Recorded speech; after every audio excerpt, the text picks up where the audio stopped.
Chase Zaki, Blue Futon. I'm going to the movie theater today to see Aquaman. Hey, it finally reached $1 billion worldwide, and I can finally see it where I'm located. So I'll let you know if Aquaman is worth swimming through the ocean. Let's go!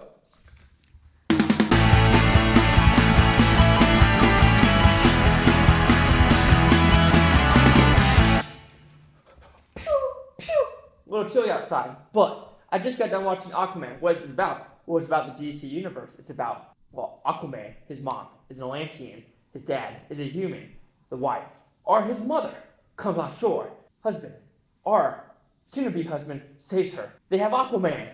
Arthur is his name, and now he's got to fight his half-brother, because same mom, different dad, yeah? And who will be king of Atlantis? Because his brother wants to destroy the surface Earth, which is us, because we are polluting the ocean and having all these warships on the surface. And now we're going to have a 2-hour and 20-minute action romp of who's going to be the king of Atlantis. Probably one of the worst synopsises that you probably heard. But what I like about this movie, it is a stupid fun movie.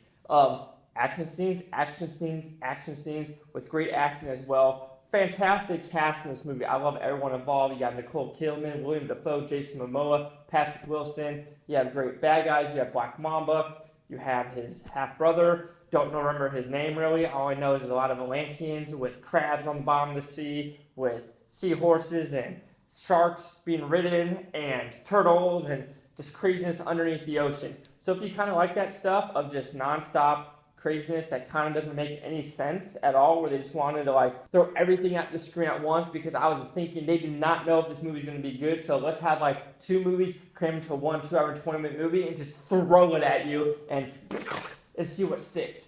And some of it does stick, while some of it does not stick. For me, one big thing that doesn't stick is the actual story / dialogue. For example, the whole main story of the Atlanteans are pissed off at the surfacers for destroying the ocean by trash and warships, which I understand that. And why is there only one person, Randall Park, that actually believes it's Atlantis, while everyone else is like, nah, that trash is washed up to the shore, has nothing to do with it, or all the warships are on the land now, it has nothing to do with Atlantis, this is a freak accident. So that part's a little weird, as well as some of the story, how it is shaped out, and the timeline of the story. While I understand some scenes, but some of them you're like, come on, really? It's like you put this in the movie because you want to prove a point, and you have to have it in the scene. For example, they're in the desert to find a bottle. And of course, Amber Heard's character is like, oh, blah, blah, blah, Earthers are bad, surfers are bad, blah, blah, blah, you guys are all evil, blah, blah, blah. And Jason Momoa was like, well, we're not all that bad, and not everything's like this desert and all sandy and everything. And then all of a sudden they're in Sicily, Italy, in the most beautiful part of Europe, and she's like, oh, this is actually not bad. Well, no joke, they basically did that on purpose, so they had to go to a beautiful spot to show Amber Heard that Earth ain't that ugly all the time. And then the very end of the movie is straight up Pirates of the Caribbean, Godzilla, Pacific Rim, mashed in the bottom of the ocean. That battle was straight up all 3 of those mixed. You have the monsters from Pacific Rim / the tentacle monster from Pirates of the Caribbean, as well as Godzilla monsters. It just felt like it was all that with lasers going by, pew pew. Amber Heard and Jason Momoa making out underwater while everyone's dying, pew pew. Crab people dying, pew pew. Lasers, pew pew, pew pew pew, pew pew pew.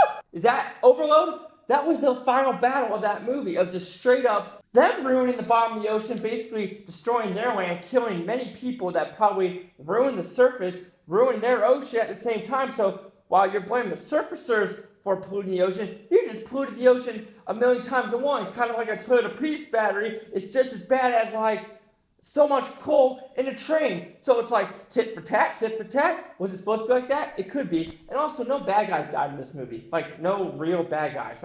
You expected some scenes oh, Willem Dafoe's gonna die here. No, they don't. Oh, Black Mamba's gonna die here. No, he doesn't. Oh, Patrick Wilson's character's gonna die. No, he doesn't. No one dies in this movie. No one substantial. There's one character death in the beginning, but that's to shape someone. But other than that, there's no real deaths or real problematic situations. Kind of like Man of Steel. Did he kill Michael Shannon's character? You don't know that. This one, you know for a fact, it's a happy-go-lucky. And then the Earth's core looks like that?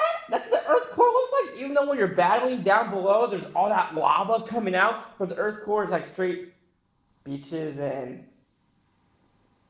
trees and weird things growing on rocks and going under waterfalls to do weird stuff. I don't know. Basically, like I said, they were throwing so much at you at this movie that they don't know what they were thinking. Oh, the big tidal wave when they were coming home from the bar? It's like no score. It was more of like, Jason Momoa was like, oh shit, that's a huge wave coming at us. I don't know. This movie was stupid fun, but some scenes, this action scene in Sicily, Italy, going through the walls, that was dope, like following Amber Heard's character in like Jason Wan's direction, which I gotta give James Wan, he's not Jason Wan, it's James Wan's director, because he did the Fast and Furious where Paul Walker passed away, Conjuring, Saw. He did a lot of these movies that I enjoy, and I love his action movies of how he moves the camera. It's very unique to him, but this movie was just throwing way too much at the viewers, in my opinion, and that's why I got Aquaman will receive a 3 out of 5 blue Futons equals to 60%. It's still worth seeing, but be careful. There's a lot going to be thrown at you of like just so many storylines and what's happening, but the CGI is pretty dope in this movie, and it is kind of, I'm with James Wan saying it's an effing disgrace that it didn't get considered, because this movie looks way better than Black Panther. That ain't a secret. This movie looks 100 times better than Black Panther, and Black Panther wins the Critics' Choice Awards for visuals when Avengers looks 1,000 times better. No, Black Panther ain't better visual effects at all. So let me see what the critics and review scores gave Aquaman. So the critics a 64%, the audience 80%, and here's the critic consensus. Aquaman swims with its entertaining luxurious tide, offer up CGI superhero spectacle that delivers energetic action with an emphasis on good old-fashioned fun. Like, I really can't disagree with that movie. The movie is a little overlong. Like I said, they could have easily cut 20 minutes and maybe made it for the Aquaman 2 movie. But like I said, I didn't think they knew it was going to be a billion-dollar movie worldwide. So they're just throwing stuff at you. Just pew-pew lasers, and you're just like overload, overload, overload. But that's all I can really say. So do you agree with my 60, the critics 64, or the audience 80? Cheese like the Blue Futon. Like, comment, subscribe. Let me know what you think about this Blue Futon Utopia. You Blue Futonians. Thank you for watching, and have a great day. I accidentally meant to flip you guys off. I'm so sorry. I did not mean to do that. But Aquaman, silly fun. Now next is Shazam, which I think looks pretty good, and Joker for the DC side. So Joker I'm looking more forward to, but Shazam could be unique, fun, less CGI heavy. It looks like it, and I think I might like it because it's more down to earth. But hey, did you like Aquaman? Let me know. Am I completely wrong in thinking it's just straight craziness? But let me know. And thank you. I don't know what I'm doing again.